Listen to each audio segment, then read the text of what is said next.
QSO Today, episode 427, Ted Robinson, K1QAR. This episode of QSO Today is sponsored by ICOM America, makers of the finest amateur radios and accessories for your ham radio station, and by Nuts and Bolts magazine.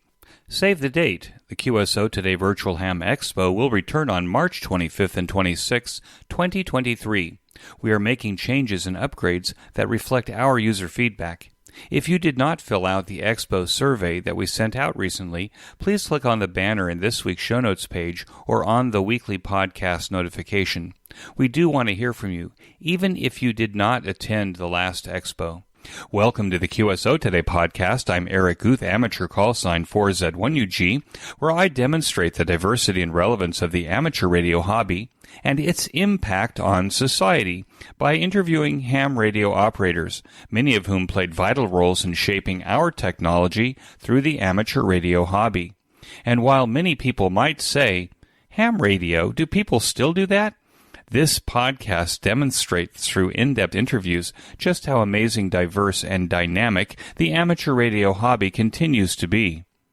The Jerusalem Post, Weekend Edition, did an article on Jerusalem podcasters. I was surprised at the number of podcasters not only to Israeli audiences, but also to English listeners worldwide. My picture was included in the article and a mention that QSO Today has over 420 episodes to date. I uploaded the Jerusalem Post article in PDF format to this week's show notes page. Just a note to let you know that the QSO Today Virtual Ham Expo is back on YouTube. There are now over 300 presentations to upload, and I hope to add one or two a day to the channel. I will put a link in the QSO Today website and the Expo webpage. Ted Robinson, K1QAR, was a speaker in the last QSO Today Virtual Ham Expo on the subject of magnetic loop antennas, especially in noisy urban areas with HOAs. Ted has a long ham radio history, a love of surfing, aviation, of restoring Collins equipment, and expertise in the construction and use of high-power magnetic loop antennas. K1QAR tells his ham radio story in this QSO Today. K1QAR, this is Eric, 4Z1UG. Are you there, Ted? 4Z1UG, K1QAR, I'm here. Ted, thanks for joining me on the QSO Today podcast. Can we start at the beginning of your ham radio story? When and how did it start for you? Well, when I was going to grade school, at the school bus stop, there was a girl that shared the school bus stop with me in grade school, and got invited over to her place. She had a nice swing in a tree, and in her basement, she had all these exotic, high-powered transmitter parts. I don't know where they came from. Didn't ask her, but big, high-voltage bread slicer capacitors, transmitting tubes, and that stuff really got my attention. Now, kids are natural-born engineers, they say, and I remember fooling around with batteries and wires and a light bulb. And when I got a light bulb to light with D-cell battery, that really set off a light bulb in my mind. I said, oh, this is cool. This electricity stuff's cool. And the third thing that kind of primed the pump was my dad had an old Hallicrafters shortwave receiver, an S22R. And, you spin the dial on a shortwave radio and you hear some stuff. And then you string a longer wire out the window and you hear more stuff. And, that's all it took, really. We have a place down in New Jersey, in the Jersey Shore. One of our friend's fathers had an HRO 60, and he had a commercial license, didn't have a ham license. But he'd do the Morse code on that thing in his bedroom, listening to the Morse code. And so he signed off for both me and my brother. As it turned out, it was rejected. We had to take the test again. He signed off because he wasn't a ham? Yeah. But he had a commercial radio telephone license, or what was the license for CW, for Morse code?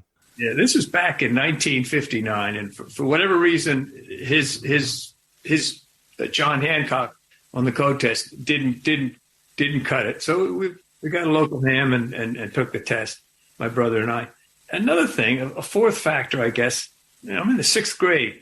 Two of my classmates, one of them got his license fairly early. His call was K1MWB, and of course I'm a Q, and his buddy also got a license, K1PUI, There's a call sign for you. And then I passed my test shortly thereafter and got the K1QAR call sign. So the three of us are in class with our ham licenses, and we're making Morse code with our fingertips. The girls are passing notes, and we're, thumb and forefinger sending Morse code back and forth. Three of us in a class of 20.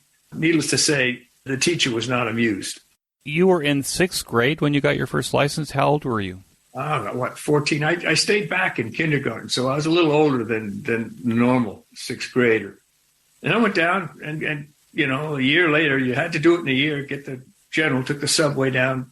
We were staying at the Yale Club, I think, in New York City, and took the subway downtown, took the test. And I remember they did it plain language, the 13 words a minute for the general. And it was a story about tanks. So I was able to edit a little bit and get my general.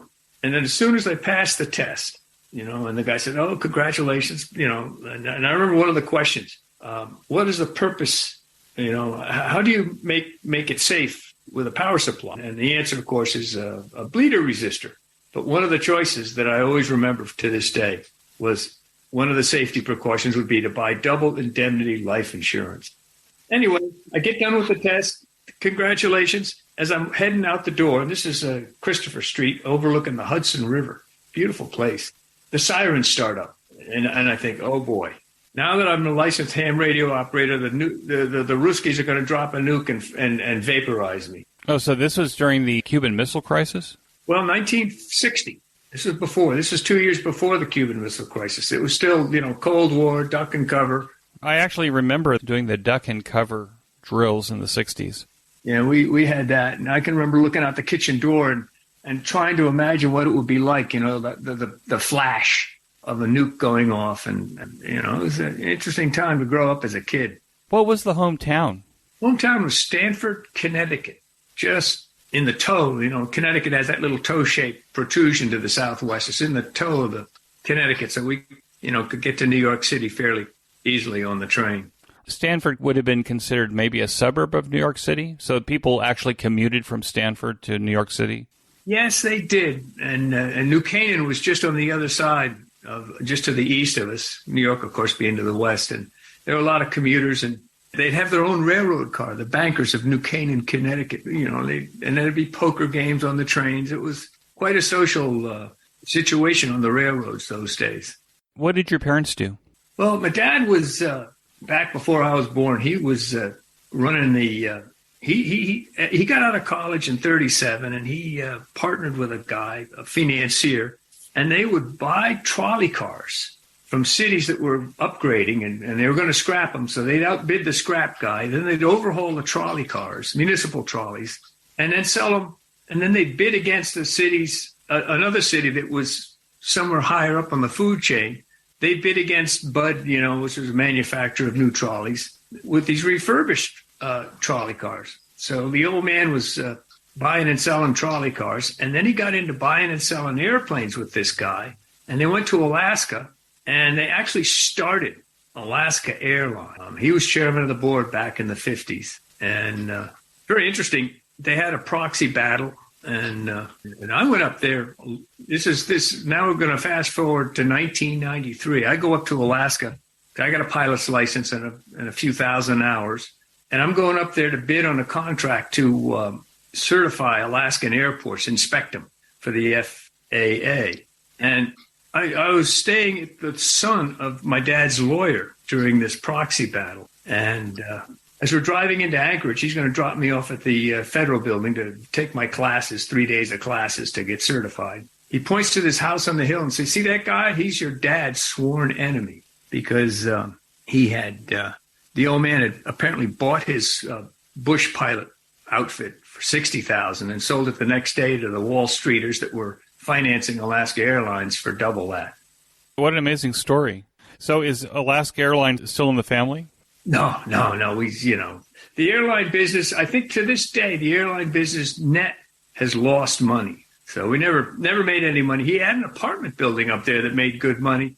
Up until 1964, there was a big earthquake in Anchorage, and it was not the tallest building in Anchorage before the quake, But after the quake, it was. And there are pictures of it. The 1200 L Street is the address.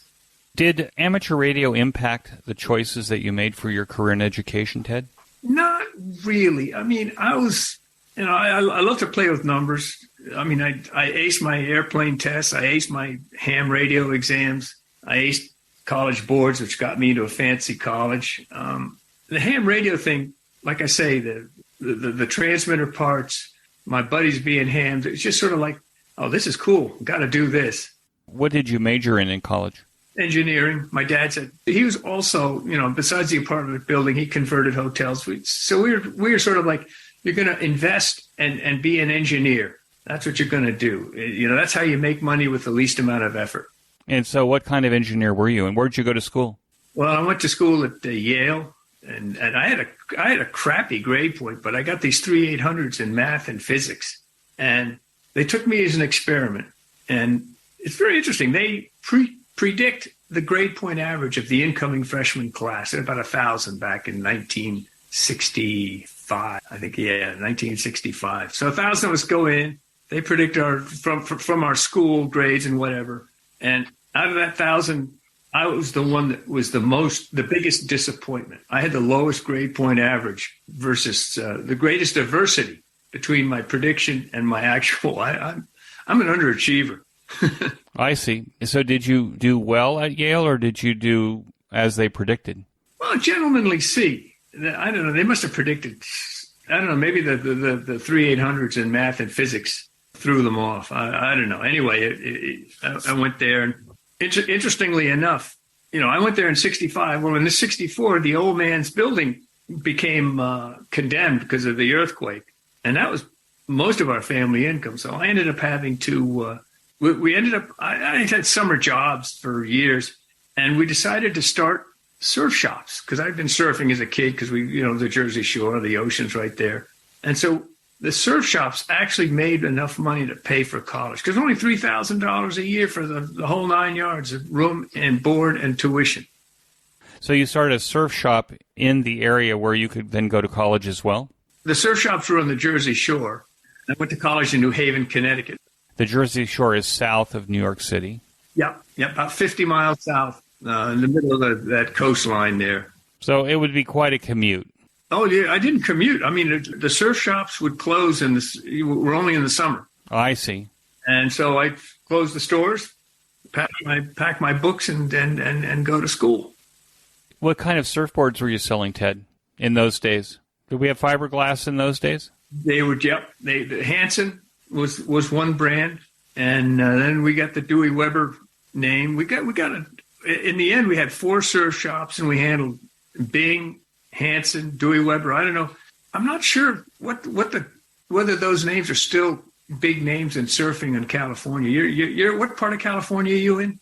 I grew up in Southern California, and I went to high school in Newport Beach. I was one of the few people that didn't surf, but I remember the smell of surfboard wax. Oh, boy. And resin. And resin, yeah. And I also went to UC Santa Barbara, which, if you know, the campus is surrounded on 3 sides by the Pacific Ocean.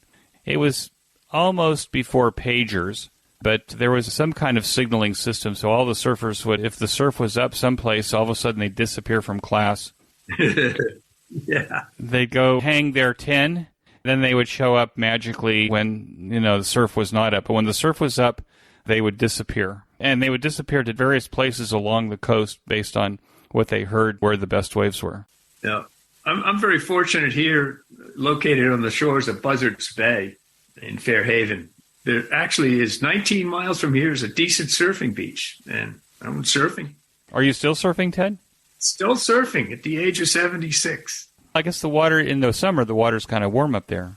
Well, it used to be cold, but this season, geez, it was warm. I think the global warming has really hit the ocean hard, which is maybe explains why that storm did such a job on Florida. They're saying now 200-mile-an-hour winds hit the west coast of Florida and from Hurricane Ian. So warm water, that's the energy, that's the horsepower for those hurricanes. Well, it's my understanding also in the northern hemisphere, the tides rotate clockwise. So on the east coast, you get the water from the Caribbean up the coast. So the water is warmer, I would think, during the summer. And on the west coast in California, the water comes down from the Alaskan front. So that water is cold, even, in Southern California, comparatively speaking. Even in Mexico. Oh. So interestingly enough, at San Diego, you get the confluence of the Alaskan front and the Pacific high. So that's why San Diego is 70 degrees almost all year long. Interesting. I remember water skiing in San Diego in December. My brother went to college out in Stanford, out in the West Coast, and I'd go out there and buy a van and drive out there and spend a couple of weeks. And one time we went down to Mexico, down to Baja, to go surfing. And I remember the water being cold down there for some reason. It depends when, I think. It's very interesting. So I think it's great that you're still surfing. How'd you get into becoming a pilot? Because of your father's interest in Alaskan Airlines, or did you also have an interest in flying? Well, when I was a kid, he was going back and forth to Florida because he had this building that he converted from a hotel to an apartment. And he'd have me steering the airplane when I was, 5 years old, a little Bonanza. And I couldn't even see over the dashboard, so I was actually steering by the gauges when I was a kid. Well, the airplane was noisy. God. Anyway, then the surfing got me out to Block Island. Now, Block Island is, if your geography, you've got New York City and you've got Long Island. And Long Island is this big glacial moraine. And then at the end of Long Island, the moraine quits. But then there's a little pip of more moraine, which is Block Island. So it's a little dot at the end of Long Island. And there's good surf there. So I was out there actually making antennas at the time and selling them and surfing. And the ferry in the winter goes once a day, and that's kind of constraining. And my parents were getting old, and they were down on the Jersey Shore. And take the ferry boat, drive down I-95, which is even then was notorious, cross Bronx Expressway, and then the Garden State Parkway. It was a day-long trip. So I said, I got to get an airplane. So I went up and bought it for $4,000. I bought this Aranca Champ, which is one of these things you spin the propeller by hand to get it started. 60 horsepower, 2 seats. It's like a Piper Cub, basically. And I got my pilot's license in that, so I could, take off from Block Island and fly over the shores of Long Island and get to New Jersey in a couple hours' time. They do about 60 miles an hour. So, the cars on the freeway would pass me, but still, it was a lot quicker from Block Island to New Jersey than the highway. Wasn't the Aranca Champ, wasn't that an aerobatics airplane? It's the father of the aerobatics. If you spell aerobatics backwards, you get Citabria, and that's what they called it, the Citabria. Oh, that's very interesting. Okay, so you got the pilot's license out of convenience. What did you end up doing for a living? It sounds to me like you're an entrepreneur and you did whatever you could in order to support one of your hobbies or one of your pastimes or one of your passions. What else did you do for a living? After the surf shops in college, the dad would, like I say, he was converting these hotels and we were doing investments and one thing and another. And the real estate investment trust, they came in. Well, I guess before that, he was looking at airlines because he'd been a chairman, in a company. He looked at Pan American Airlines back in 1974, and everybody was saying they're going to go belly up. And so we looked at I actually went to the Pan American building and read. I said, we're not going to buy the stock, we're going to buy the bonds, because they had a convertible bond that had a rather unusual conversion. That the stock would be priced, the bonds exchange rate into stock would be priced January 1st, 1975. And that was in the depths of a big recession. So the stock was in the toilet, which meant the bond would, if the stock went up, the bond would go up almost immediately. And the bond, of course, being a bond, would get paid out before the stockholders if the company went bankrupt. And in 1975, the big recession, airlines were all, struggling. And Pan Am, the New York Times, the Wall Street Journal, they were all talking about how Pan Am was going to go belly up. And so I go down there and the indenture agreement of Pan American, this is back when airlines were subsidized. And Pan American was one of 2 U.S. carriers that was subsidized. And the subsidy agreement, I had to do a little research, said that the only way Uncle Sam would not bail them out was if the management was found with their hand in the cookie jar, so to speak. In other words, they were stealing, or they were not trying to save money. Well, Pan Am was, trying to save money. There was no question. And the hands in the cookie jar, there was maybe 20% risk of that. So there's an 80% risk that this thing was going to be bailed out by Uncle Sam. So I did this research, told the old man, and we piled into those bonds, and that basically paid for, a couple of years of income, because they went from 27 cents on the dollar when we bought them to 77 cents on the dollar a couple of years later, after the recession and the stock conversion did what it did, and they didn't get caught with their hand in the cookie jar. So and of course the old man didn't want to sell. I said, no, wait a minute. Would you buy the bonds at 77? And he thought about it, says, I guess not. So let's say you sell the bonds. Would you buy them back?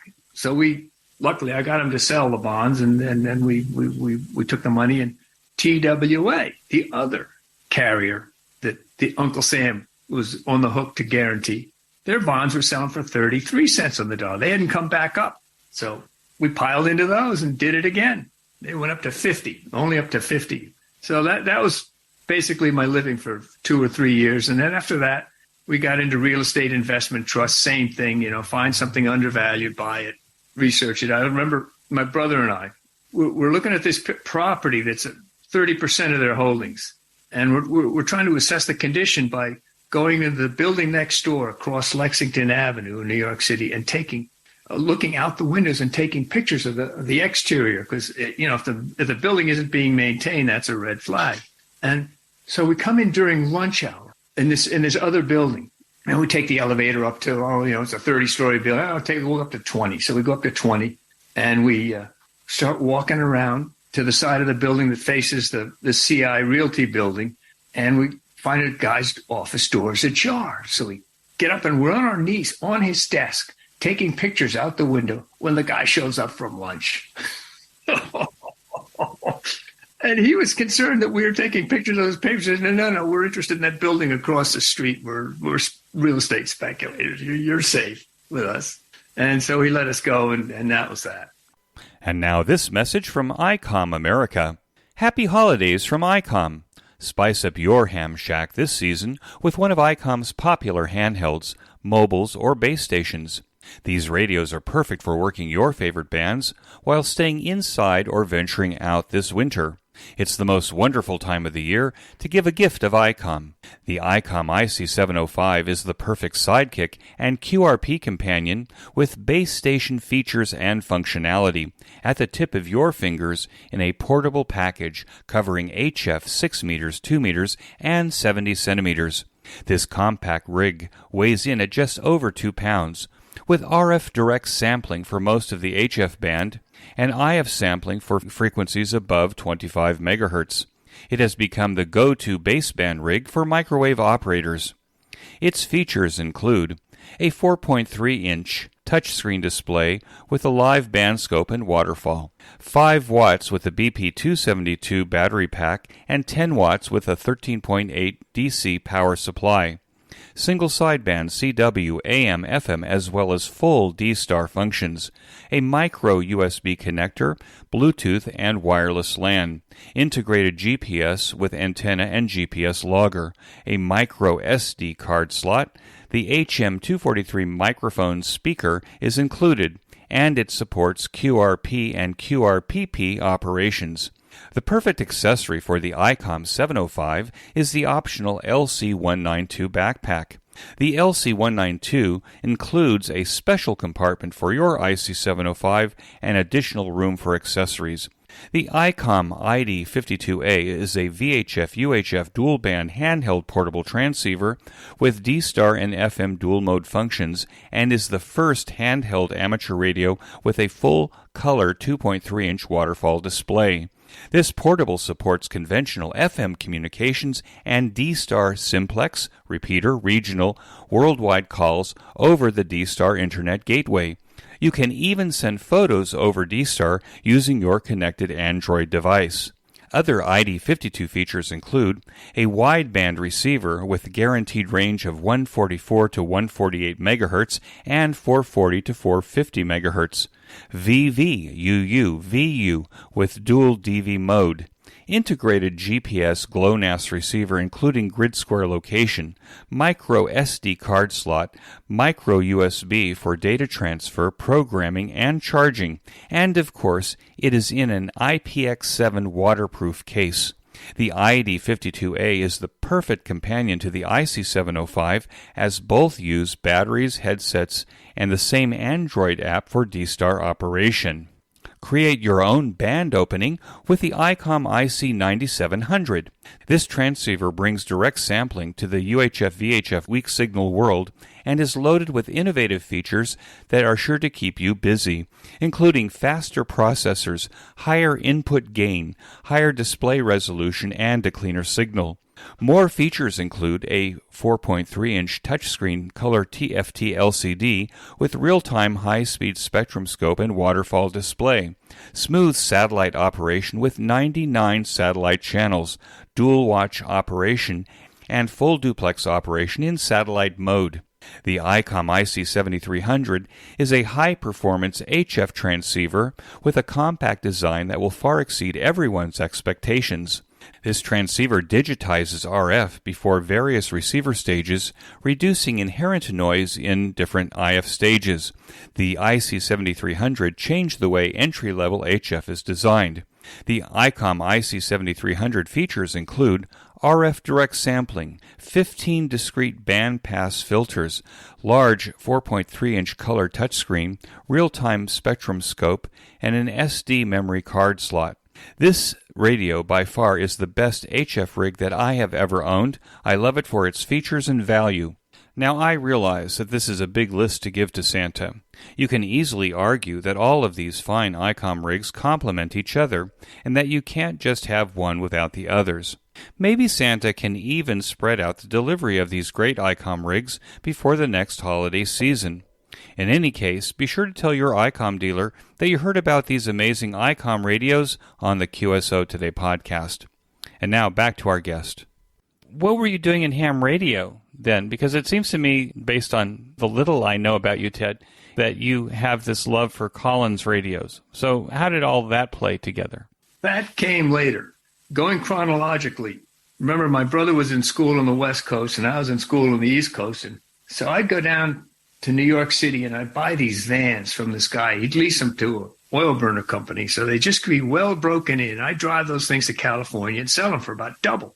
Pay for a week hanging out with my brother. Well, I'm driving in this van across the country and I got my ham radio license. I got an SBE 33 transceiver. And what I ended up doing is making these little helical whip antennas. I got these tapered fiberglass poles and I'd stick them on the roof of the van and drive across country. So that was my ham radio. That was sort of interesting in that crossing the Bonneville Salt Flats on the way to California. You know, there's the Great Salt Lake, and then there's the Bonneville Salt Flats, which is, a very salty plain. I thought, as I was driving towards Utah, which is where it's located, I'm thinking, boy, am I going to have great propagation, a flat, salty sea of, propagation. I can't wait. When I got there, I know I'm 20 meters, just a 20-meter band, dead. The airwaves were completely dead. It was like I traded my antenna for a dummy load. I couldn't believe it. And then later on in Sparks, Nevada, with the Sierra Nevada mountains in the way, I worked Australia. Why do you think that was, now that you're older and you've had a chance to think about it? Still a mystery. Anyway, in the ham radio thing, the heli-whips were okay, but I put 4 of them together, made a log periodic cell. And it's only 6 foot long and 12-foot wingspan because these fiberglass whips were 6 foot tall. And it worked. It worked pretty good. Sold a couple of those.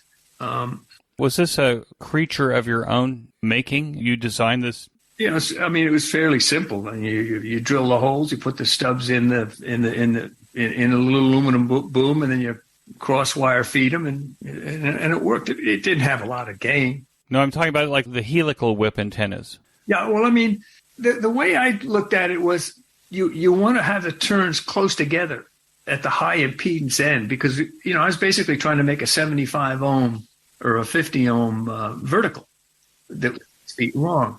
And, if you have a lot of capacitance at the end, that lowers the impedance. So I would taper the windings. I had like an inch space between the turns at the base, and then the turns were butted right up against each other at the tip. And I mean, I have no idea how efficient or inefficient, but it worked as a mobile antenna, so it couldn't have been too bad. And subsequently to the 4-element, I made a 2-element Yagi, and with a reflector. And I actually got some directivity out of that. And so because it was getting directive, the loss couldn't have been too great, or you wouldn't have gotten that, parasitic excitation. What was your operating mode? Sideband on the little SBE 33. So it sounds to me like you've had a career as an entrepreneur and investor. Pretty much, yeah. I ended up flying CEOs. I started to invest in startups, and one of the levers that I employed was, CEOs need to go from point A to point B to, check out in the company. And I ended up offering to fly them. By this time, I'd gone from the Aranca Champ. I had 3 kids, so I had a Beach Bonanza 36, a nice airplane with a little table in back, so I could take the CEOs. I got a commercial pilot's license so that their insurance, their key man insurance wouldn't walk away in case in case worse came to worse and we crashed and I killed them. So I'd fly these guys around and pick their brains a little bit, and sometimes even help out with ideas and stuff. So I was investing in startups at that time. After also in between there, I ended up selling options short. That was a good way to make money. Put options. It sounds like a great way to have a lot of stress, but it sounds to me like if you combine all the things you're doing, flying, surfing, and the work, it sounds to me like you had everything kind of balanced out. Like I say, I'm an underachiever. So that it's easy if you're an underachiever to not, I was basically, my attitude, just like I try to make a magnetic loop that gets the most percent efficiency with the least weight, I try to get the most dollar gain with the least amount of work. So that's, if you can fly a CEO around and spend a couple of days, we went to Mooney Aircraft. We were selling gauges to the Mooney Aircraft Company. They make small airplanes. A couple of days, and I had stock in the company, and then you can, or I'd lend to the company. Sometimes I'd loan money to the company at, maybe double the rate that a regular lender or bank would loan at, because it was high risk.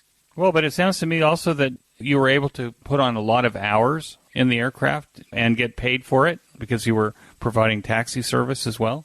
The guys used to joke at the control tower, and in the terminal where I was based, they'd say, because I'd be flying and if there was a meeting at 10 o'clock in Tennessee, I'd be, en route at the night before, picking up the CEO. And I don't know, one time there was Tropical Storm Opal was in the area between, I was in Massachusetts at the time and Tennessee. And so they used to call it Ted weather, because I would take off in these, when it was real crappy weather, because I had instrument rating and I kept the airplane up. So I had confidence that the airplane wasn't going to crap out, and I had my outs, When I used to go back and forth to Mississippi, I'd built a place there, and you go around the mountains, you don't go over them. And that way, if the engine quits, you're going to land in a cornfield, not amongst the oaks and the rocks. So it's, the weather's not a big deal. Although this was like a trampoline, Tropical Storm Opal. And this guy was in the Explorers Club, the CEO. He loved it. He thought it was a great idea to be going up and down like a yo-yo in the sky. And we landed at Atlantic City because the guys the controller says, he says, where are you going? I says, we're going to Nashville or Knoxville, Tennessee. And he says, no, you're not. We got a line of tornadoes from Baltimore going, inland.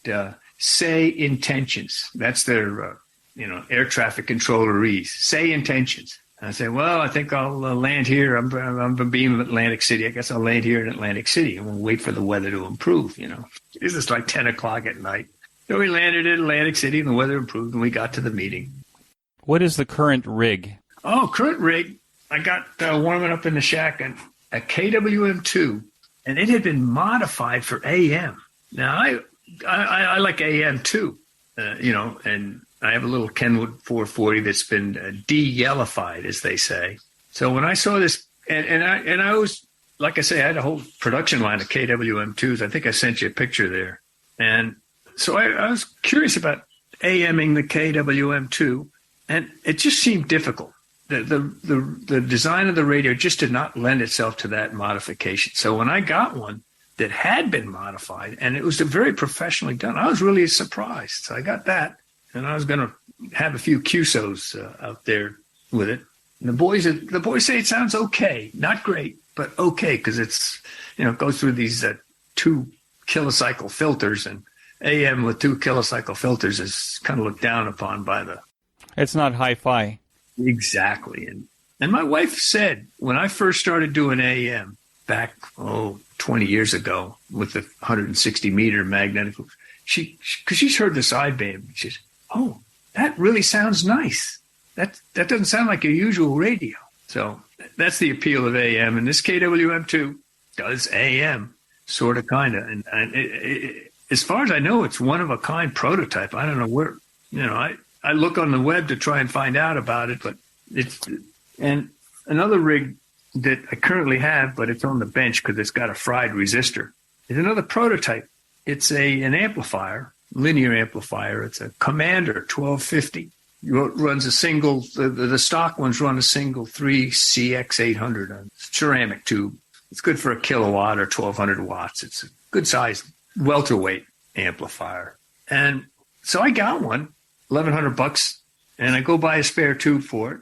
And I go to check out the spare tube, and I'm looking at the tube in the amp that I bought, and it's not the 3CX800 that is called for in the manual, or CX800 or a GU74B. It's a kind of a bigger, fatter tube. So I get Pat Stein, who was the owner of at the time of Commander, and I say, "Hey, Pat, what's the story? I got this amp ears, but it's got the wrong tube." He says, "Oh yeah, we made 5 prototypes, but the FCC wouldn't certify it because it made spurious in the aircraft ban." So I'm running this thing at an airport. And all I can say is thank goodness for the magnetic loop having a narrow bandwidth, because otherwise I might be getting in trouble with the FAA. You sent me pictures of all of these KWM2s, and then, of course, I've seen pictures on your QRZ page where you've got a whole bunch of Collins R390 receivers. I think those receivers are like World War II vintage or almost as old as that. No, both the KWM2 and the R390A are creatures of the 60s. Oh, are they? Okay. Somehow I thought the R390 was older. It's a rack mount. It's huge, and you'll get a hernia lifting it. Oh, 75 pounds. Yeah, it does not do sideband, so it's a little older than the KWM2. But remember, the KWM2 was a pioneering sideband rig after the KWM1. It was sort of like the second generation pioneering sideband rig. But the R390A was basically for the Cold War for intercept, and they made both the KWM2 and the R390A. They made like tens of thousands of them, which is great because that means you could get parts. How did you end up with your first R390? Well, I was actually looking for an HRO 60 because remember, I had that fond memory going back to that guy's bedroom of Morse code. But, serendipity, an R390A fell into my clutches. And I go, it's ugly, is it? Ugly cuss, but what the heck? It's got a lot of tubes. It looks like it's, And I fired the thing up. And at the time I had a Kenwood 940, which is no slouch as a receiver. And this old clunker of a R390A was receiving as good as the Kenwood. And what was really interesting about this sort of educated me about tube audio with the same signal to noise ratio, pretty much, but the intelligibility, the R390A actually had an edge. So I said, boy, this is a hell of a radio. And I said, I got to, this is just fresh off the boat. I wonder what it would be like if I, because I can't keep my cotton picking hands off of things. The Bonanza got vortex generators. It got balanced injectors. I mean, I was all over that airplane modifying it. And so I get this radio and I say, I got to get my sticky fingers inside this puppy and see what it'll really do. And it turns out you can get sensitivity in the nanovolts with that thing when you tweak it properly. And I ended up putting in for sideband, I ended up putting diodes in the IF deck to get a fast attack AGC, and then I ended up putting a little 6-to-1 gear reduction for the BFO knob. So that, because tuning sideband, the tuning rate was a little bit fast. It's kind of hard to tune in sideband. So you get close with the main dial, and then you use the BFO with that 6-to-1 reduction. You can get it dead nuts on rather quickly. And I put an improved regulator, which it's interesting. This guy was making these regulators, and there was no ground connection, and it wasn't that much better than it has a steel filament tube, or the ballast tube, steel filament and a hydrogen atmosphere for current regulation for the oscillators. And the little solid state regulator that the guy was selling wasn't that much better. And I said, geez, is there a way you can improve it? And he said, can you give me a ground? And I said, sure, I can ground. What pin do you want me to ground? Because I can get inside the IF deck and give you ground any of those pins you want. And he said, how about pin number 1? I said, fine. And so he built me a custom made. I ran off about half a dozen of them. These things really gave the stability a huge improvement, which is necessary for sideband. So that, that's what I did to the radio. And of course, alignment is fairly simple once you get after you've done 40 or 50 of them. And so I run these clinics at the Hamfest. Bring me your R390A. I'll align it for you for free. And I end up getting other radios, and it'll have a dead tube. And I'll say, hey, kid, around the corner is a guy selling tubes. See this 6BA6? Deader than a doornail. Go buy a 6BA6 and bring it to me, and I'll plug it in and get your radio working. So that was a little synergy right there, running the clinics at the Hamfest with these. Started out with the R390As and ended up taking on all comers because, and this is maybe I'm getting ahead of myself. This is the advice column, so maybe I should hold that. I want to take a minute to tell you about my favorite podcast, the Ham Radio Workbench Podcast, with George, KJ6VU, and now joined by Rod, VA3ON, Mike, VA3MW, Mark, N6MTS, and Vince, VE6LK. Every 2 weeks, George and company offer up a status report on the many amateur radio projects on their workbenches and explore projects on their guests' workbenches. This group is project active and prolific, covering many technical areas of amateur radio. So the next time you want a deep dive into ham radio electronic project building, or to learn about technology, tools, test equipment, construction techniques, and the rest, listen to the Ham Radio Workbench podcast, available on every podcast player and channel. Use the link in this week's show notes page to get to the Ham Radio Workbench podcast directly. And now back to my QSO. You gained some expertise in the first R390, and then all of a sudden you've kind of maybe advertised that expertise to gain other 390s. I mean, the picture that's on your QRZ page looks like you have a whole garage full of R390s. So this kind of snowballed into a business, or it snowballed into just an interest of helping people with their 390s, or you just started collecting them? I didn't collect them, but, it's inadvertent because what happens is you find one for $200 and it's full of dust. And so you fix it up, get it really working good, and then I'd sell it on eBay so that I could make room for another one.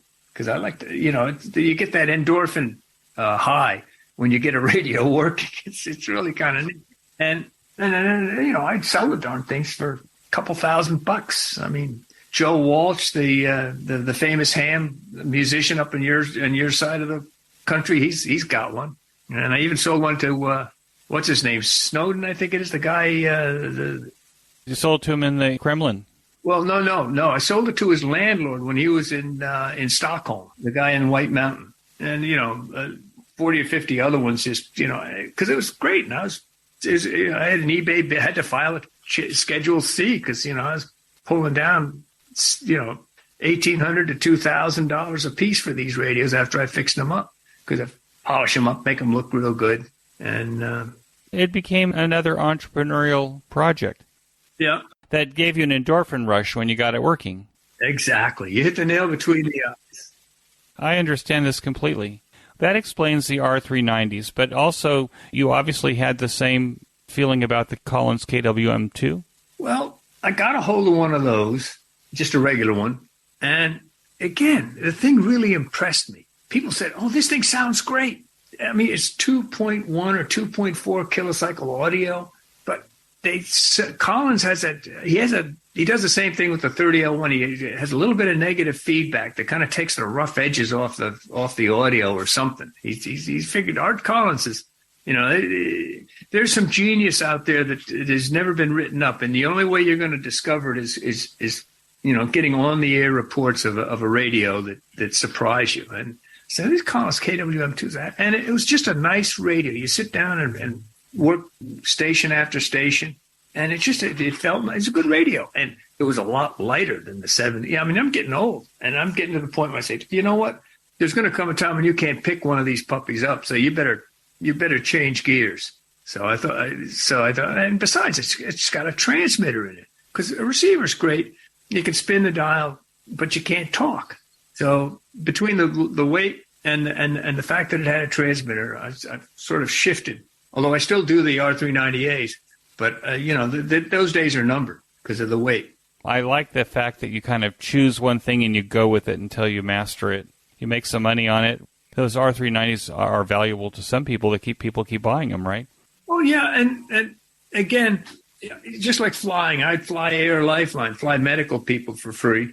You got to give something back. So I do the clinics, which is sort of a synergism, because I can find bad parts, and at a hamfest, the kid can go out and forage for replacement parts right then and there for short money and bring them to me, and I can solder them in and maybe even get the radio working. Although one radio kid brought in, it had been in a fire, an R390A that had been in a fire, and it was full of this fire extinguisher crud. And the kid was going to put it in the dumpster. He said, I'm just going to get rid of this thing, But anyway, here it is, if you want to mess with it. So I'm looking at it, and the insulation hadn't burned away from the wires, because it's military grade, and what is it? I forget the name of it. Anyway, so what the heck? And any radio that I get, and this again is the advice column more appropriate, but you get an extension cord with a light bulb in series with one side of it, so that when you plug a radio in, if it's dead shorted, the light bulb comes full of brilliance and only an amp goes through. You don't get a lot of smoke and fire and 20 amps blowing a circuit breaker in the building, where I'm, with 20 other guys get pissed off because I've just cut the power. So I fire the thing up, and I there's certain things you do troubleshooting. That's an art form. Do the easy stuff first. You wiggle the tubes, wiggle the switches, plenty of deoxit, check the connectors, and I started to get radio noise out of this thing. I couldn't believe it. And I kept on it, and I actually got the radio. By the end of the day, I actually got that radio working.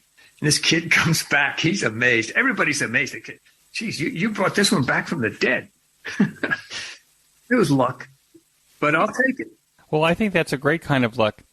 At the last QSO Today Virtual Ham Expo in September of 2022, you gave a presentation on high-power magnetic loop antennas, and I'll post the video link in the show notes page.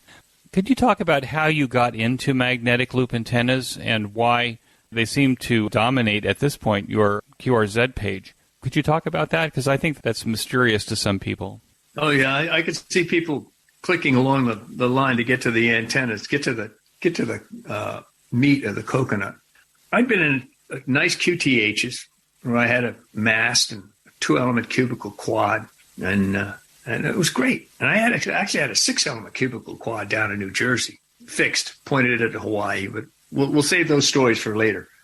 So I moved, I think it was around 2000, moved to a little suburban house, no tower, no more 20 meters, because I wasn't going to do 20 meters on a dipole. I've been spoiled by this cubicle quad on a hilltop. And so I just said, okay, what am I going to do? Well, low bands, because you don't need, 80 meters, you can be in a valley. It doesn't matter where you are. You can get out. And it's kind of a high noise area, power lines. That's on a corner lot, with power lines on two sides. How lucky can one get, Neighbors, I could look out and see the neighbors' TV, watch them playing video games. The house was 25 feet away. So I thought, okay, what are my antenna choices? And a magnetic loop was pretty much it. So I got a piece of tubing. Why did you think that the magnetic loop antenna was the only choice? You couldn't hide wire in the trees? Attic fan dipole in the attic? Was the magnetic loop the first thing that came to mind, and had you had some previous experience with them? Well, not previous to that. But, you do your research. And wire antennas need space. And the magnetic loop, this guy had, I'm trying to think of his call sign. He had one made out of copper pipe in his backyard. I think it was 10 feet on the side, right on the ground. The backyard, 10 feet on the side. And he was getting signal reports that were equivalent to a full-size dipole at 50 or 60 feet, which is, there's no way I was going to have a full-size dipole. So I read that article. And then there's these, there are much fewer of them now, but back then the web proliferated with magnetic loop efficiency calculators. And I looked at that and I thought, geez, that seems to be the smartest thing to do, to make a magnetic loop rather than to try and string wire. So I get this half-inch copper tubing, and I had to support it and hang it in a tree, and it worked good. It was a good choice. So then I got lucky.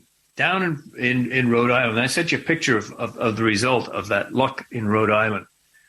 3-inch aluminum tubing. Guy had these 12-foot lengths of it, and he was selling it for $1.50 a foot, which is about a tenth of what the jobbers were getting for this stuff. It's expensive. So I got about 120. I got 10 of these things. Grabbed them. I still have some that I haven't touched, still in inventory, so to speak, parts inventory.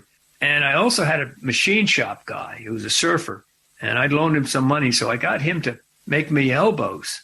And that's why you see that hexagonal loop, that big fat hexagonal loop in one of the pictures. So I made a 160-meter loop, that a little bit bigger than that one. And it got written up in Antenna X. And that thing was self-supporting.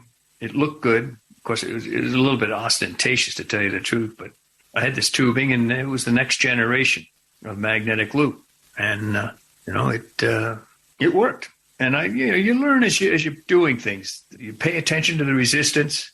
You pay attention to the feed. And you don't try to jury rig it. If you're 10 kilocycles off, you don't try to shoehorn it, power into it with a tuner. I had a 3 kilowatt tuner, and I melted the solder joint between two coil sections in the tuner, trying to fudge 10 kilocycles on a magnetic loop. Now you got to turn the motor and tune the cap dead nuts on, and don't even think about using an antenna tuner. Some people might think that they could take their desktop antenna tuner and tune the feeder loop into the magnetic loop. That's a bad idea. Well, it's just you want to melt some solder in your tuner, go right ahead.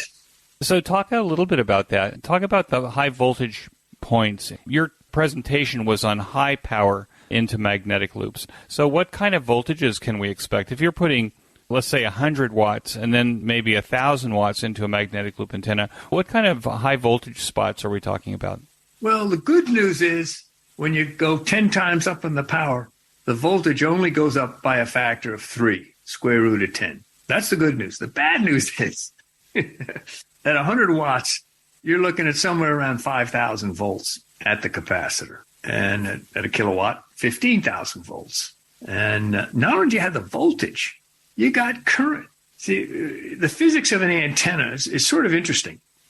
When you shrink an antenna, the currents and the voltages go up very, very rapidly. You're looking at a Q of 500 to 1,000 with one of these antennas. And the Q is the ratio of the input power to the power that's sloshing around in the antenna. Think of a bathtub. You got a bathtub full of water and you move your hand back and forth at the right frequency. You can get that water to slosh pretty good. That's what the juice is doing in that antenna. you got a lot of water moving in that bathtub past your hand, and it's going up and spilling out of the ends of the bathtub if you slosh it enough. That's the voltage. And the physics of a loop is such that the radiation resistance goes as the area squared. Now, you take a full wave loop, 100 ohms. You take one of my magnetic loops, which is typically a sixth of a wavelength of wire going around it. And a sixth of a wavelength, that's a 6-to-1 length ratio. It's a 36-to-1 area ratio. And I think it's a 1296-to-1 area squared ratio. And sure enough, you're down there around a tenth of an ohm, 1/1000th of 100 ohms. So that's, and with that low resistance, you've got currents and voltages. I mean, when you shrink by a factor of 6, you're really asking for it if you don't mind your engineering. Okay, so let me ask some hard questions now about the antenna, and I'm going to beg the listeners some indulgence here because these are questions I have about the antenna itself. It's going to get a little technical. Why would you use a servo motor instead of like a regular DC motor to turn the cap in order to tune the cap for the exact frequency? In other words, the magnetic loop antenna has such a high Q that every time you move up the band slightly, like on 20 meters, then you actually have to tune the antenna as you're going up as well. So why would you prefer to use a servo motor? And maybe you can say a little bit about what a servo does that's different from a reversible DC motor. No, well, it's not really a servo, it's a stepper. Stepper, I'm sorry. And I had DC motors for a long time. I did not want to get into a stepper because it was like this weird computer kind of a thing. And I just, I like the basics. Keep it simple. And I geared them down. I had little choppers to cut the voltage, to slow them down. You get them down to about half speed and then they stall. And a DC motor, even when it's turning 1 RPM, that means you're going at, in a second, you're covering 6 degrees, 360 degrees in a minute, 6 degrees in a second. And 6 degrees of turn on a shaft, even though it's a 10-turn vacuum variable, covers a lot of frequency. And so what happens is when you're tuning, the SWR needle goes down, you lift your hand off the button to stop the motor. The motor might coast a little bit, your reaction time, boom, the SWR's back up. So you flip the switch to reverse, you go back at it the other way, just blip it. And sometimes you don't blip it enough. Sometimes you blip it too much. And it takes 3 or 4 tries to get, and you don't even, to get close, not even dead nuts on, 3 or 4 tries. So the stepper, I finally said, I got to bite the bullet on this. I got to try this stepper thing. And the robotics fraternity has made steppers easy. Now the stepper motor, remember we're talking 6 degrees a second at 1 RPM. And you want to go from one band to another. Like to go to 60 meters is 25, well, it's actually 6 turns because I've got a 4-to-1. So it's 6 turns. So that's 6 minutes to change bands, a long time with the DC motor at 1 RPM. That's the other disadvantage of DC. So the stepper, you get 200 steps for all the way around 360 degrees, 1.8 degrees per step. And these stepper motors now, these little controllers can break the step into 1/8 and 1/16 of a step. So let's take 1/8 of a step, which is as far as I'd care to go. I mean, you don't even need the 1/16. Now you've taken that 1.8 degrees divided by 8. That's like about 2/10 of a degree. And so what the stepper motor is like, instead of hitting the switch and trying to lift your hand off the switch in time and having the thing coast a little bit, the stepper is like you've got a knob in your hands, and it's just like you had your hand directly on the antenna. Plus, if you want, you can actually set a 2-to-1, 4-to-1. You just put in a number in a computer screen and set a reduction gear. So when you're turning that number, it's just like you're working an antenna tuner knob. You can just put that needle right down on the first try, right down there. So that's why the stepper. Over.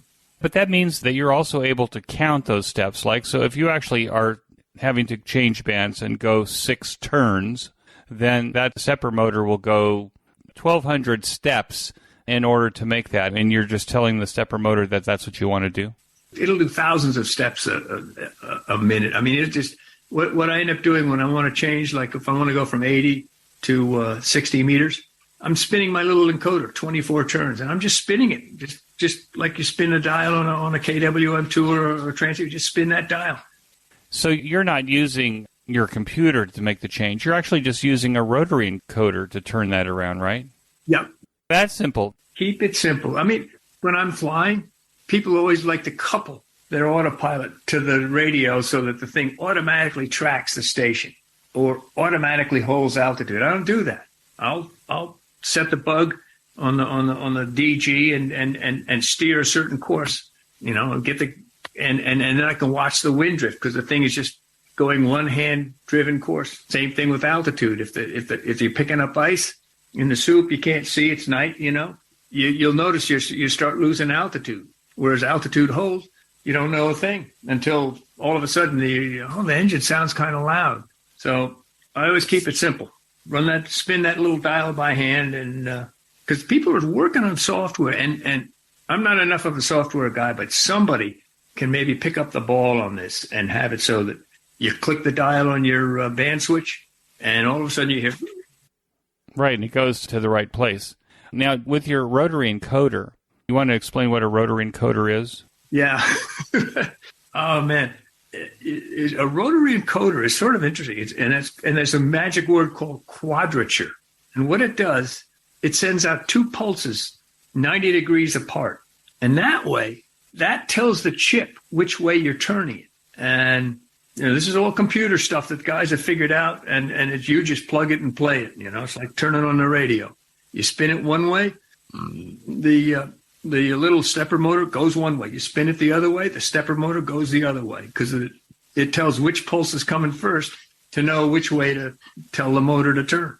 Right. So our new radios, our new ham radios like the 7300 and stuff, probably doesn't have any volume controls on it anymore. Probably everything is a rotary encoder.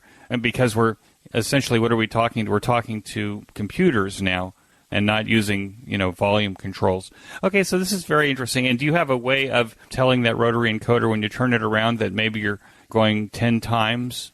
Like, do you have a 1-time, 10-time switch so that you don't have to actually turn it around 6 times, or do you just turn it around 6 times? It's easy enough to spin your finger. So there's much more time-consuming things. I mean, I can sit there and go 1, 2, 3, 4, 5, 6, 7, 8, 9, 10, 11, and boom, I've changed bands. You couldn't take a knob off an R390 that has a hole for your finger? I went for the whole knobs, but it turns out you can actually put your finger on a knob, a good-sized knob, and you don't even need the hole.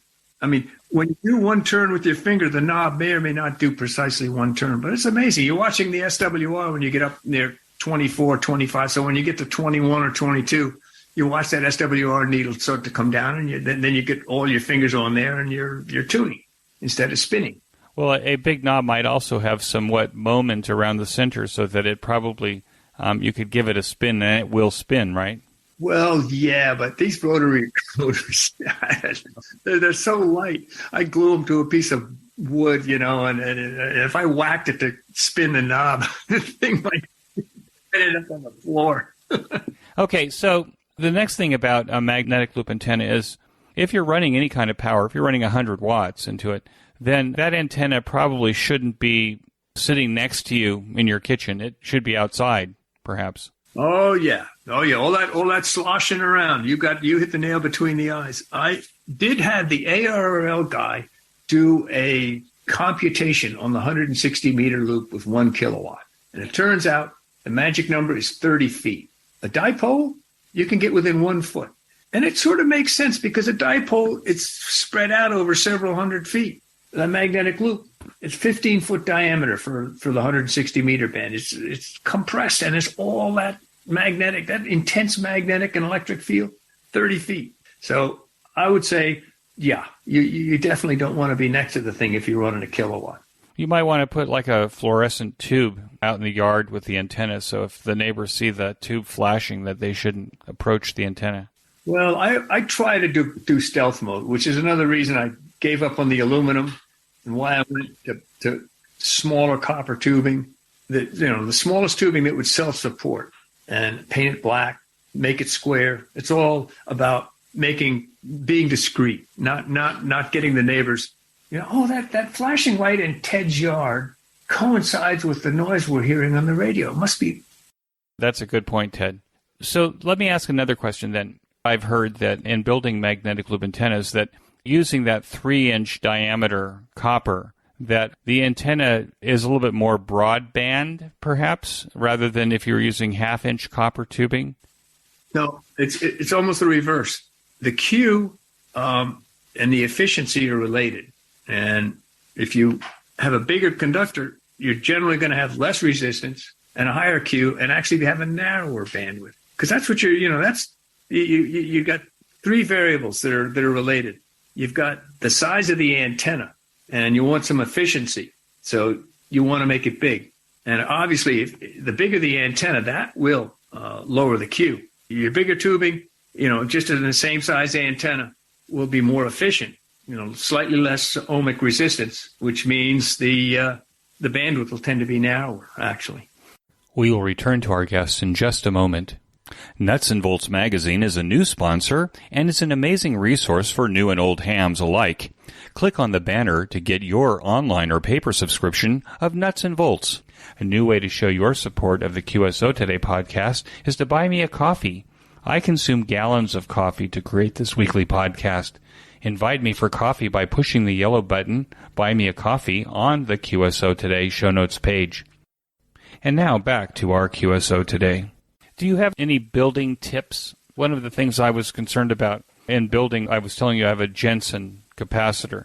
And it seems to me that an issue, perhaps especially if you're running any power into it, is that bonding between the loop itself and the capacitor itself. Like that you need actually some kind of a saddle clamp or something like that around the two places on the capacitor, but you can't have any resistance there because that'll be a point of inefficiency, burning maybe at any high power levels. Do you have any advice on how to couple the loop to the capacitor itself? Yeah, no, you hit the nail between the eyes. You want fat straps between the capacitor and the loop because, you're looking at 60 or 80 amps at a kilowatt. You're looking at a lot of power, a lot of amperage going through there. So you get your aluminum, 1-inch aluminum strap, heavy gauge aluminum. You can still bend it by hand. And you put that around those little knobs at the end of the capacitor. I've sort of moved away from that style of capacitor, but and then you bolt it so that the strap is tight on there, and then you bolt the other end of the strap to, in my case, the copper tubing. You smash it flat, drill a hole, and you put a bolt, a 1/4-inch bolt. So you have a lot of metal touching a lot of metal, and make the surfaces. When you smash it flat, you want to use a vise with some wood so that you get a smooth metal surface to touch a smooth metal surface, because you got to pay attention to that. You don't want teeth marks in that copper when you close it with a vise. That's right. You want to, tooth marks aren't too bad if you file them flat, but you got to think of a surface. It's like a battery terminal in a car. When you put that battery clamp on that battery terminal, you want to make sure that the amps are going to have, a free flow.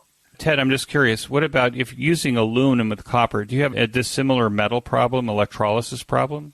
Well, you would have. That's why I painted black. If you paint the copper, then it reduces that. Another thing that I've thought of, I haven't really done it, is using a sacrificial zinc. Because now that I have capacitive feed, the loop antenna is isolated from the feed line.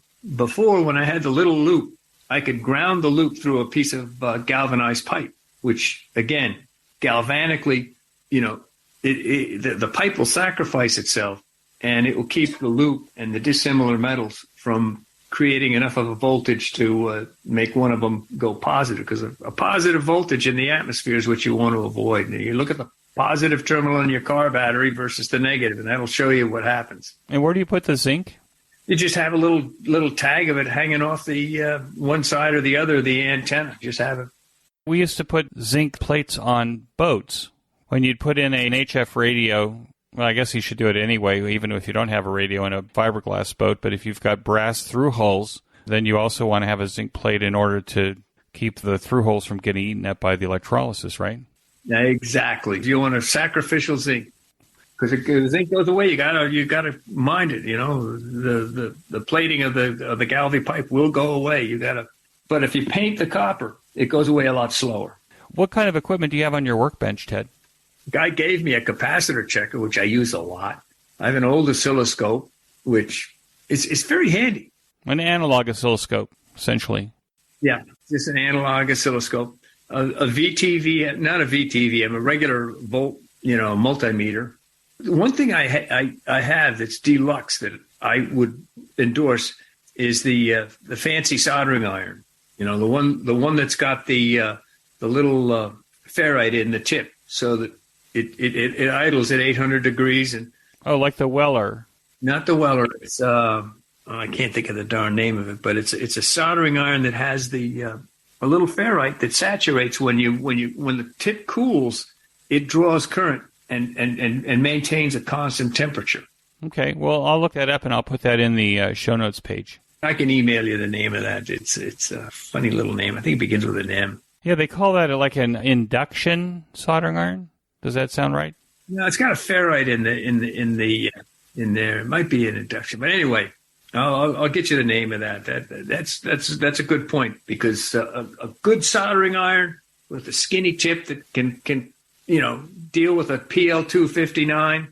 Because I solder the coax shield of my 259s. I don't mess around. Try to solder into those little holes around the edge to catch the... I don't know. I don't fool with that. I'd bring the shield out and solder that. I have had so many of those connectors. You see this nice solder on those little holes, and it hasn't got a speaking acquaintance with the shield, and you wonder why the coax isn't working. Then you unsolder the center conductor, and you give it a little tug, and boom, it comes right out. The quality of the coax is not as good as it used to be, it seems to me, or at least the density of the braid. Well, this is the soldering. This is the soldering job. The coax is a whole other story. Coax, yeah. The density of the braid. I think that when I interviewed Tim Duffy, who's over at DX Engineering, Tim was talking about what they do is they take the braid and they come right out over the body of the PL259 and solder the braid around the outside. Yeah, I do that, but I just bunch it up and solder it in one place, but I do that same thing. It makes a much better connection. Okay, so the reason I asked you about what was on your workbench is I was wondering whether or not you had a tube tester. If you're working on all these R390s or you're working on the Collins KWM2s, wouldn't you have it? I mean, they have lots and lots of tubes. How do you test tubes without a tube tester? Well, I got a tube tester, but it's sort of gathering dust, because sometimes you'll test a tube and it'll test okay, but it won't oscillate. And sometimes you get a tube that doesn't test very good. You put it in the radio, and I've gotten to the point where I'll take, like when you're doing the IF strip of a car 390A, I'll take half a dozen, 6BA6s, which is the tube that goes in that socket. I'll take half a dozen of them, and I'll just do one after the other, and I'll look at the S meter, and I'll listen to the noise. And it's amazing how you can separate the sheep from the goats, so to speak, just by putting them to work in the job and at the voltage and at the current that they're going to face. Because the tube tester is a nominal voltage and some ridiculously, it's gathering dust. I got one, and every once in a while I use it, but yeah, but for the most part, it sounds to me like you've got something that you really have to put it in, and if the voltages test around the tube, right, or if you've got the manual that tells you what the voltages should be. Yeah, well, I mean, it's you put the tube to work and see how it does the job, rather than putting it in the tester and getting some arbitrary.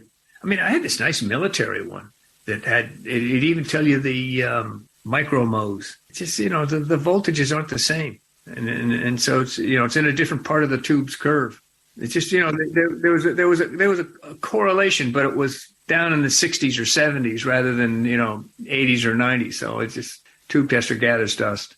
What do you think the greatest challenge is facing amateur radio now? Oh, there we go. Let me get on my soapbox here. Right now, getting the kids interested, okay, is I think pretty much agreed upon is something we got to do. We got to replace the generation that's going away. And I don't know if we're doing it or not. I mean, the license numbers are up, so it looks good on the surface, but so does a 2x4 that's been eaten by termites on the inside. HF bands? I don't know. Anyway, to get the kids interested, I noticed one good thing, and that is they had this soldering table at some of these handfests where the kids put together these little we had a little blinky blink snowman that I actually sat down and did with the kids. And they're standing in line to get their hands on a soldering gun or a little soldering iron to put together these little circuits. So that was something that was, because most kids are bored, they're being dragged around by their parents at these ham fests, and they're bored, they want to get their video game out and play, Dark Castle or whatever the heck it is. So that soldering iron is something we need to research and find other things that we can entice the kids. That's one thing. That's a challenge. Another is the noise floor. And I think I've already been through that with the FCC's regulation being kind of gerrymandered by the manufacturers. And unless we can get the public service guys to complain, that noise floor is just going to keep going up and up and up. And I'm not. Maybe we need to do what Hiram Percy Maxwell back in 1918, 100 years ago. The Navy was going to take over all the radio, no ham radio after World War I. They shut them down for the war, and they were going to just keep them shut down. And these congressmen, in this senator and a congressman, they were going to actually get to where the Navy was going to own all the radio spectrum, and no ham radio, no broadcasting, no nothing. And the broadcasters probably would have gotten through, but the hams, it looked bad. And the ARL, they had a printing bill that was like $4,000 or $5,000. They were behind. They were basically not going to be much help. So old Hiram Percy gets his ham buddies, and they do what they call the blue card campaign. They stormed Congress with a whole bunch of blue cards and got the Congress to vote it down and saved ham radio. And we may have to do something similar to that if this noise floor thing gets people off the bands, because it's, use it or lose it. So what you're saying is that Part 15, as it's defined right now, unless there is a interference to the public's safety, then they're not going to do anything about it. So you'd have to demonstrate where this potentially public safety is endangered, right? You hit the nail between the eyes. It's a very good question because, you wonder, I could see perhaps if there was a problem with like aviation beacons near airports, although they don't use Loran or anything like that anymore. But I think up in the 3 gigahertz range, there's apparently some problems between cellular telephone 5G services and landing radars or landing receivers on aircraft near commercial airports. So I guess you'd have to have, something of that magnitude that potentially you could have a public disaster as a result. No, you hit the nail between the eyes. It's the radar altimeters, and I think they're not making them anymore. But there's enough legacy in installed base that the boys coming in, and they'll land when it's ridiculously low, socked in, and they depend on that radar altimeter readout to help keep them out of the trees and the rocks and find the runway. It seems to me there's a business there to make high Q filters for those things so that the adjacent band signals from 5G wouldn't bother them. Well, I'm not sure. I read the thing, and I didn't see any simple solution other than the fact that these things are dying out. I mean, it's a legacy that will slowly go away. Oh, it's a legacy system. So there's other devices that can be used now for this? And the thing is, you only really need to worry about it in a very narrow geographical area, like the landing path to a runway, just the last few miles. So the geographical area that's affected is minuscule. Although they make a big deal out of it in Congress and all the media, but it's actually a fairly minuscule problem in terms of geographical reach. Although every time someone brings that up, though, I always think of the eastern approach to LAX, where, you see the thing they call it the rabbit, I think, the strobe lights that go all the way into the middle of the city. People don't know they're there because, from the air they can see it, but, from the ground it just looks like another flashing light. If you're turning the 5G off, then it's a whole strip, right, that cuts right through the middle of Los Angeles. Well, it's in the vicinity of the airport. Rabbits are wonderful. I was coming into St. John, New Brunswick with a fella, and it was thick. I mean, it was below minimums. Minimums for me with an ILS are 200-foot ceiling and a quarter mile. And they were given below minimums, and I was following an Air Nova Scotia, and we were both going in there, and I was next in line, and I was wondering, he leaves approach, goes to the tower frequency, and I'm still talking to approach because I'm a few miles out. And he didn't come back to approach. I said, geez, I guess he either made the landing or he's in the tree somewhere.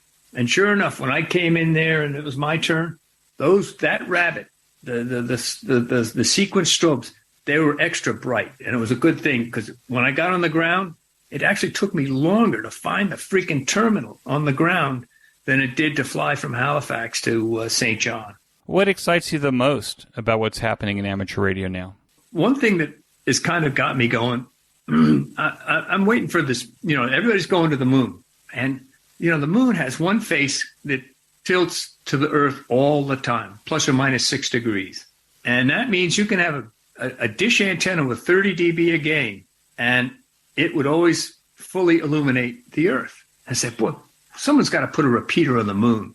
And with 10 pounds of mylar coating a smoothed out crater in the equator region of the moon, you could have a wicked powerful Earth link. 30 dB coming and 30 dB going. That, instead of 250 dB of attenuation, now you're down to 190, which, puts, the moon within reach, ham radio. You can't do that, but you can operate the digital modes now on EME, and doesn't that bring that budget down the same way? I don't know. See, the price of digital, and there's another thing that they said, the price of digital is time. I mean, you got this 20 dB below the noise floor, not PSK, but FT8 or FT4. That's it. You hit those guys. But it takes 5 minutes to get a call sign in a location. There's no conversation. There's no bandwidth. So, yeah, you can trade off distance and signal for bandwidth. But I'm talking about making a bigger pipe, which is to say sideband. What advice do you think that you would give to newer returning hams, Ted? I would say from the mistakes I've made, and I've made lots of mistakes. I mean, troubleshooting is an art. And the skill set that a ham brings to the public service is public service guy, the radio quits working, they kind of throw their hands up. The ham is the guy that gets in there and starts fiddling with the cables and fiddling with the microphone connector and making it happen. So that's sort of your forte as a ham. So the art of troubleshooting, and to me, and this took me a long time to learn this lesson, do the simple stuff first. For example, you got a radio on the bench at the clinic. You wiggle the tubes, you wiggle the switches, you undo and do the connectors. And it's amazing. 50% of the time, a dead radio will come to life just by doing those simple things. And if it doesn't come to life, then you get the Mark I eyeball out there and you look at the innards and see if there's a cooked resistor or there'll be a loose wire. A wire's come undone. I mean, it's so many obvious things to fix because that's what hams are good at. And so the art of troubleshooting. I don't know if that's good advice or not for.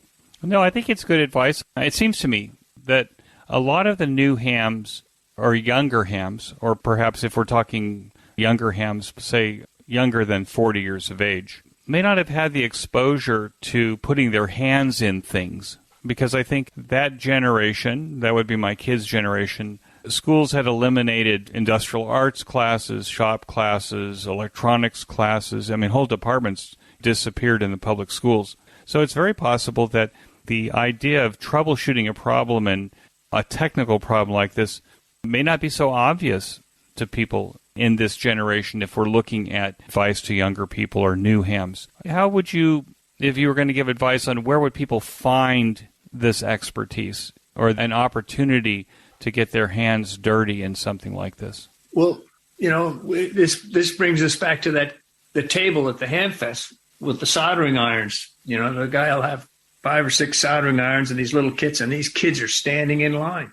The kids are natural-born engineers, someone once said, and this is where it shows. They want to get their hands in there. So, giving them that opportunity is crucial. And what you're saying is they don't have the fear of breaking it. Yeah, well, sure. When you're older, you have a fear that you're going to make the problem worse. But if you're a kid You don't have anything to lose by putting your hand in it. Yeah, well, when I was a kid, I took things apart all the time, and I think that's natural born in kids. Kids just take things apart. They're curious, and that's, like you say, if you are afraid, get over it. Right, exactly. Ted, it's been such a pleasure. What a great story that you have. I love the diversions that we've kind of gone off into, including airplanes and surfing. With that, I want to thank you so much for spending this hour and a half with me, and I want to wish you 73. Oh, thanks. I feel honored that you're even having me on such august company. 73. That concludes this episode of QSO Today. I hope that you enjoyed this QSO with Ted. Please be sure to check out the show notes that include links and information about the topics that we discussed. Go to www.qsotoday.com and put in K1QAR in the search box at the top of the page. My thanks to ICOM America for their continued support of the QSO Today podcast. Please show your support of this fine sponsor by clicking on their link in the show notes pages. You may notice that some of the episodes are transcribed into written text. If you'd like to sponsor this or any of the other episodes into written text, click on the transcribe button at the top of the show notes page. Support the QSO Today podcast by first joining the QSO Today email list by pressing the subscribe buttons on the show notes pages. I will not spam you or share your email address with anyone. Become a listener sponsor monthly or annually by clicking on the sponsor buttons on the show notes page. By using the Amazon link on the home page before you shop at Amazon allows Amazon to send us a small commission on what you purchase that further keeps our QSO Today project going. I am grateful for any way that you show appreciation and support. It makes a big difference as we work towards episode 500. QSO Today is now available on a large number of podcast players and now a host of podcast services and applications. We are Podcast 2.0 compatible. I now use the Fountain podcast player to listen to all of my favorite podcasts. Until next time, this is Eric for Z1UG 73. The QSO Today podcast is a product of KEG Media Inc., who is solely responsible for its content.